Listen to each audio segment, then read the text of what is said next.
All right. How about some shortcuts?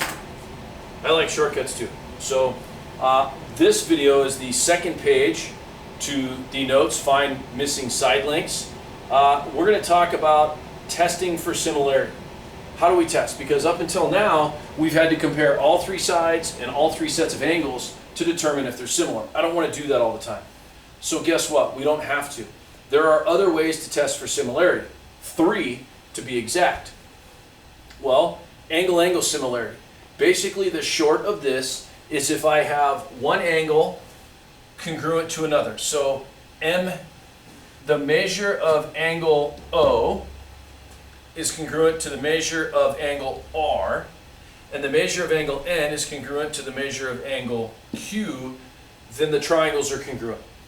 And we create a couple of statements. The measure of MON, I went M to O to N. I've got to go this way, so I go triangle PRQ. That is angle-angle similarity. It's basic. Don't overthink it. Two angles in one triangle congruent to two angles in another. Right? The next similarity is if two angles have two pairs of corresponding sides proportional. Okay, so what does that mean? That means two sides that are the same. In other words, 26 over 13 or 13 over 26, however you do that. Let's do 26 over 13. We'll go big to small, just like I would go pre-image to image, so we'll do that ratio. That should be equal to 12 over 6. And if you reduce these, both of these equal 2 over 1 and 2 over 1. So the ratios are the same. There are two pairs of corresponding sides proportional. The angles in between those sides are congruent. Angle U is congruent to the measure of angle X. So we have, and I'll highlight this so you can see it. We have a side congruent, proportional to a side. We have an angle proportional to an angle, and a side proportional to a side. So there's our SAS as far as that goes. And I'll draw in red because it's a little easier to see. So we get triangle STU.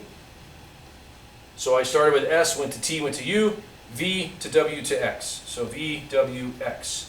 So there's SAS. That's our second one. Our third one here is side, side, side. So here's your similarity. And you guessed it. We're comparing sides to sides. So however you want to start. I'm just going to start with 8 over 6. So 8 over 6, that should be equal to 16 over 12. 16 over 12, Mr. Wilson, not 12 over 16. So 16 over 12. And that should be equal to our last two sides, which are 12 over 9. Greatest common factor here is going to be 2. Half of 8 is 4, half of 6 is 3. Greatest common factor here, and again I'm just showing what I'm dividing by. This should be 4, not 3. 4 goes into 16 4 times, 4 goes into 12 3 times, and then over here I should divide by 3, so 2, 3, and 4, and you get 4/3. So all of them reduce to 4/3. There's your side, side, side similarity. And we can go ahead and fill. Since the ratios of the corresponding sides is 4/3, that all means that the three pairs of corresponding sides are proportional.